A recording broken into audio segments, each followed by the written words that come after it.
Dans cette vidéo, je vais vous parler de l'expression authentique, qui est un des mouvements de cette danse de la communication que nous propose la communication non violente.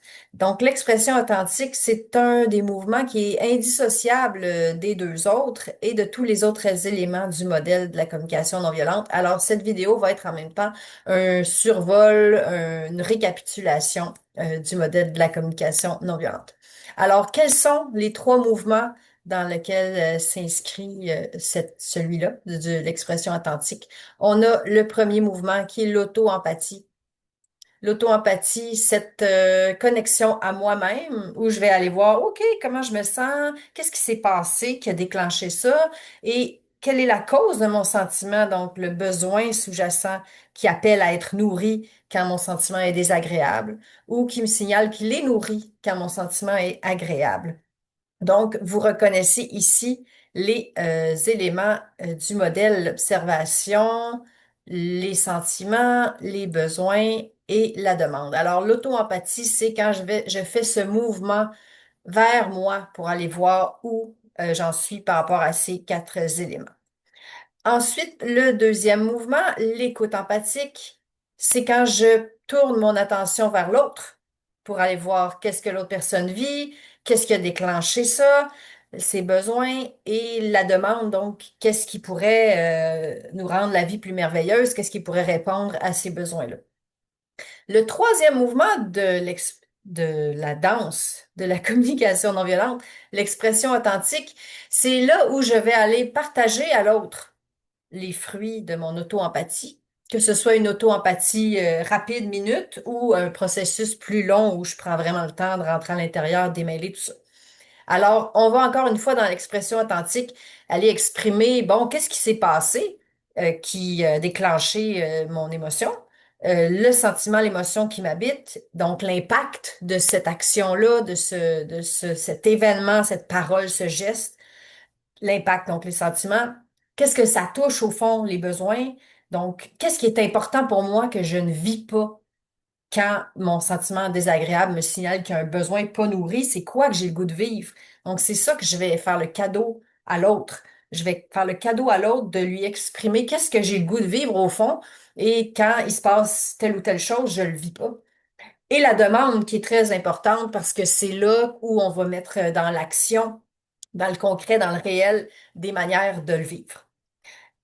Cela étant dit, il y a une base essentielle qui va faire toute la différence quand on va aller exprimer ce fameux, on l'a déjà exprimé un peu là, quand je vois ceci, je me sens parce que j'ai besoin de, est-ce que tu serais d'accord pour? Ça, c'est la formule classique, officielle, formelle, qui dans la vraie vie peut prendre toutes sortes de formes et de saveurs. Ça, aller exprimer ça à l'autre, ça va avoir un impact si on est ancré dans notre intention. L'intention que nous propose la communication non violente, c'est une intention de connexion. Donc, une intention de me rappeler que peu importe ce qu'un être humain fait, il est toujours en train de chercher à répondre à ses besoins. Donc, peu importe ce que je dis ou quelle action je pose, c'est toujours uniquement une tentative de répondre à mes besoins. Et parfois, ça peut vraiment pas y répondre ou nuire aux besoins des autres. Mais au fond, l'intention de la vie en dedans, c'est de répondre à des besoins. Alors, quand je manque dans cette intention-là et que j'ai la conscience de où va mon attention, donc, en ce moment, est-ce que je suis en train de diriger mon attention vers les histoires que je me raconte ou vers ce que l'autre me dit? Est-ce que j'ai une attention sur ce qui se passe dans mon corps, ce que l'autre personne vit, ses émotions? Donc, cette conscience-là de où va mon attention va être aussi une clé importante pour avoir un impact dans cette expression authentique-là. Et la fameuse présence. La présence que j'aime traduire comme régulation du système nerveux. Donc, est-ce que j'ai assez d'espace à l'intérieur de moi pour pouvoir entendre aussi ce que l'autre a à me dire? Ou est-ce que j'arrive, dans le fond, avec tellement d'agitation et collé aux histoires que je me raconte que finalement, je vais juste lui lancer une brique et avoir pas d'espace pour accueillir l'impact de ce que je dis euh, après. Alors vraiment, ces trois éléments-là, l'intention, l'attention et la présence, c'est ça qui va faire le plus de différence dans la qualité de l'échange lors de l'expression authentique. Parce que vous arriveriez avec des paroles un peu jugeantes, mais avec cette intention-là, puis cet espace-là, puis ça passerait mieux que un j'observe ceci, je me sens, j'ai besoin de, qui a pas de présence, qui a pas de conscience de l'autre, d'intention de connexion. Alors vraiment, ça, c'est la base pour l'intention de connexion. Allons-y avec un exemple. Si je dis à quelqu'un, je trouve ça complètement irresponsable ce que tu as fait. Ça, on est dans le fond, dans une communication plus chacale. Donc, je lui transmets mes pensées, les pensées de mes chacals. Donc, un jugement qui détermine que l'action de l'autre, j'évalue que l'action de l'autre est irresponsable. Alors, on peut imaginer que si je dis ça à une autre personne, ben, elle peut ne pas être au clair sur exactement de quoi je parle, premièrement. Donc, ça lui donne pas d'informations non plus sur l'impact sur moi, sur ce qui est important pour moi là-dedans. Et l'impact qu'on risque d'avoir en ayant un propos comme ça, c'est une fermeture, une défensive, une justification. Alors, on perd l'occasion de se transmettre des informations importantes pour aller chercher c'est quoi le jus de ce qu'on a envie de vivre là-dedans. Si on y va un peu plus avec notre formule proposée par la communication non violente, donc je fais mon auto-empathie. Au départ, mon chacal, il me dit, je trouve ça complètement irresponsable. Je fais mon auto-empathie, je détricote ça, puis je me rends compte que ça pourrait arriver, je pourrais après ça arriver vers l'autre en m'assurant, OK, est-ce que je suis dans mon intention de connexion avec cette ouverture-là, que l'autre personne vit aussi des choses qui sont importantes, qui sont légitimes. Euh, donc, j'ai mon intention qui est là. Je fais de mon mieux pour côté présence, d'être le plus dans un espace le plus régulé, le plus calme possible. Et là, je pourrais l'exprimer et dire, OK, écoute, quand je vois que tu utilises tel outil sous la pluie, euh, je me sens vraiment inquiète parce que c'est nos outils communs puis que le respect de ce matériel-là dans lequel on a mis de l'énergie, à quelque part, c'est vraiment important pour moi. Ça touche le respect, oui, de notre engagement commun, à quelque part. Ça pourrait être quelque chose comme ça. Et là, on va enchaîner avec une des demandes. Ici, vous voyez dans le coin gauche, j'ai mis les demandes. Dans un contexte comme ça, je m'exprime, mais tout de suite, je passe au mouvement de l'écoute empathique. C'est indissociable parce que si je fais juste m'exprimer, puis je m'en vais, je vis pas la danse qui permet de vivre la connexion, qui permet d'aller chercher la collaboration spontanée, l'élan de contribuer les uns aux autres. Alors, je me suis exprimée et donc là, je vais passer à une demande de reformulation en demandant, bon, ben, qu'est-ce que tu entends quand je te dis ça? Et là, je vais faire une parenthèse. C'est clair que c'est inhabituel de faire cette demande-là. Ça peut demander d'expliciter à l'avance quand on est dans une situation bien conflictuelle, de dire, écoutez, est-ce qu'on peut se donner une chance de fonctionner d'une nouvelle manière en prenant le temps de redire ce qu'on a entendu pour s'assurer qu'on se comprend bien avant de répondre à ce que l'autre a dit. Donc, on peut se faire une entente là-dessus au préalable pour faciliter les choses. Alors, qu'est-ce que tu entends quand je te dis ça? Et là, l'autre personne, ben, dépendamment d'où est-ce qu'elle est, peut-être qu'elle va réussir à nous faire une reformulation qui simplement répète ce qu'on vient de dire, mais peut-être qu'elle va être tellement déclenchée qu'elle va nous lancer un chacal. Et là, on embarque dans notre écoute empathique. OK, alors mettons que la personne répond, ben là, irresponsable, t'es mal placé pour parler, toi-même, tu t'es pas vu l'autre fois avec l'échelle.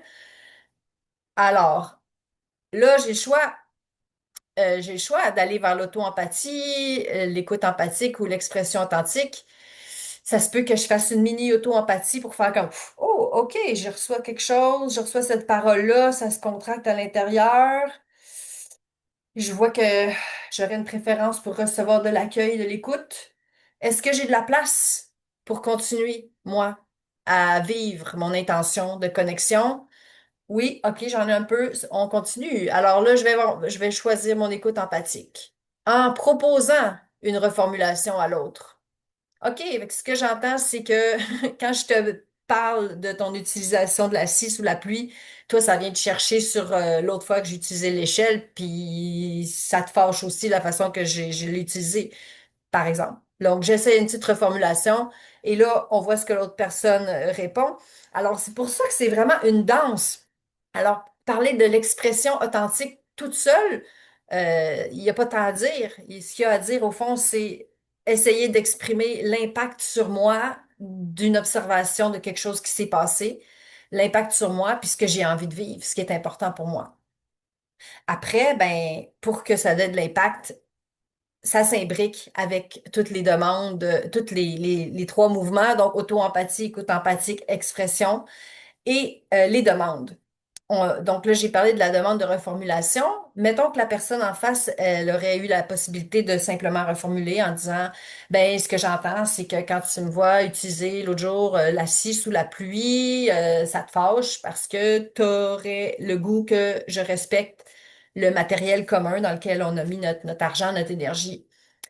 Alors, la personne qui s'est exprimée pourrait dire oui, c'est ça, ou rectifier un peu, ben, pas tout à fait ça. Et là, on va aller après vers la demande, demande d'expression, qu'on peut appeler aussi demande de connexion, où là, on va aller dire, OK, puis ça te fait quoi que je te dis ça? Le but d'aller vérifier ça, où tu te sens comment, ça atterrit comment, ça peut aussi être un regard qui demande, sans que ce soit nécessairement des mots. Mais le fait d'aller vérifier l'impact de l'autre personne, si l'autre personne est totalement déclenchée, euh, j'ai pas intérêt à continuer à parler parce que il y aura pas d'espace pour l'entendre. Donc, aller vérifier l'impact, ben, ça me permet après d'ajuster moi-même ma réponse.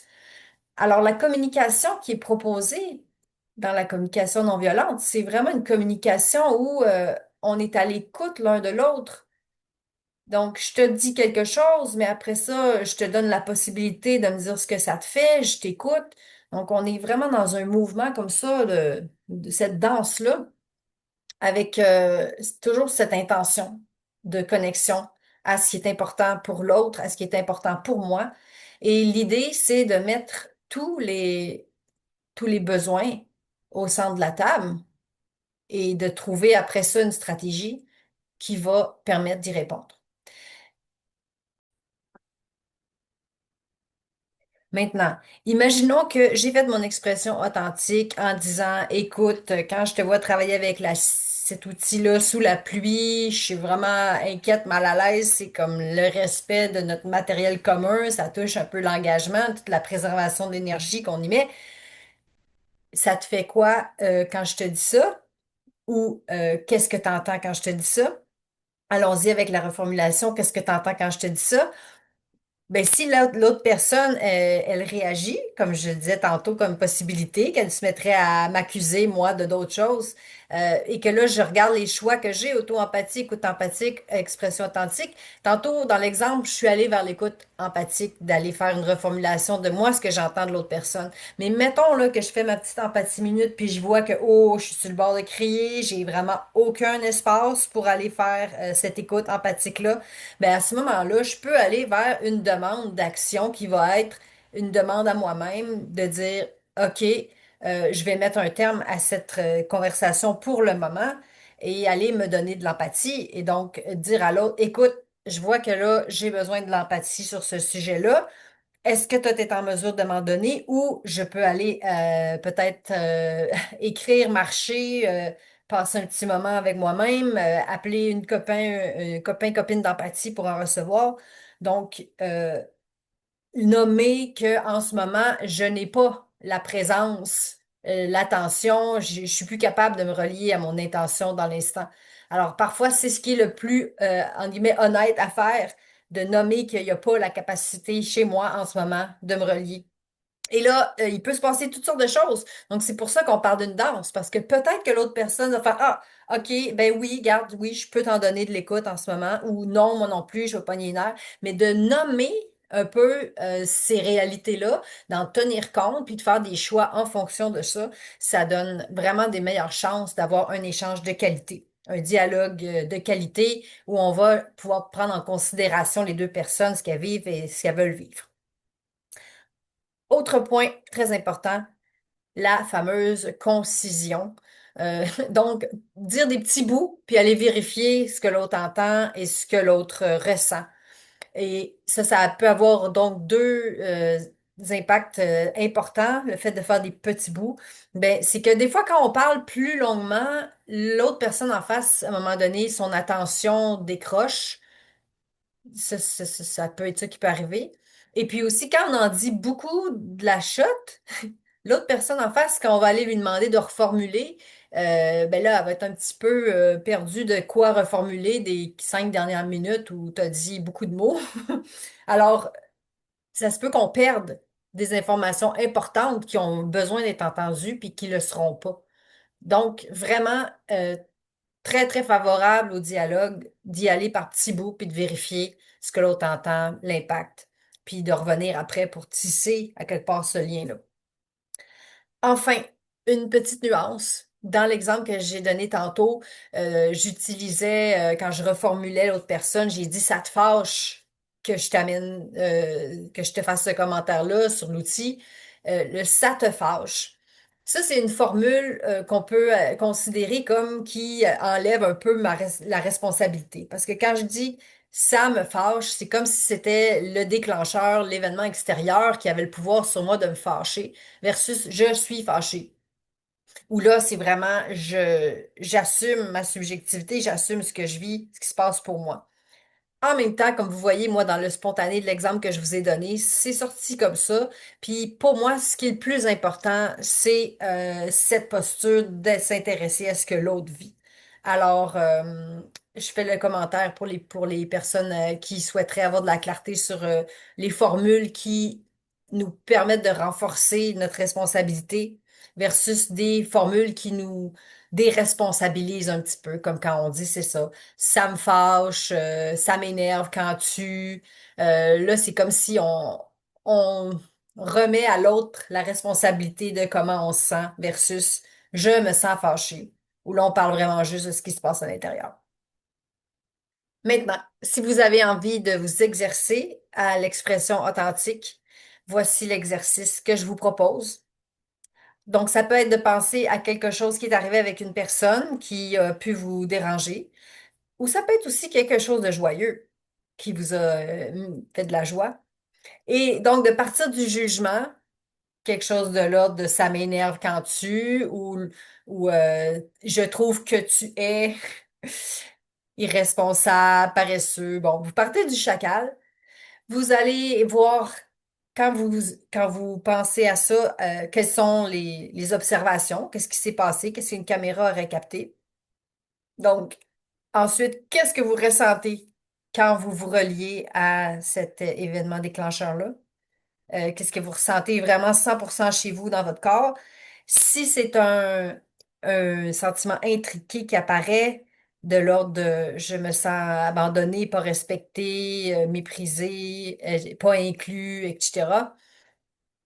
Je vous invite donc à aller voir, OK, puis quand je me sens pas inclus, qu'est-ce que je ressens dans mon corps? 100% chez moi, est-ce que c'est de la tristesse, du dégoût, de la colère, de l'irritation?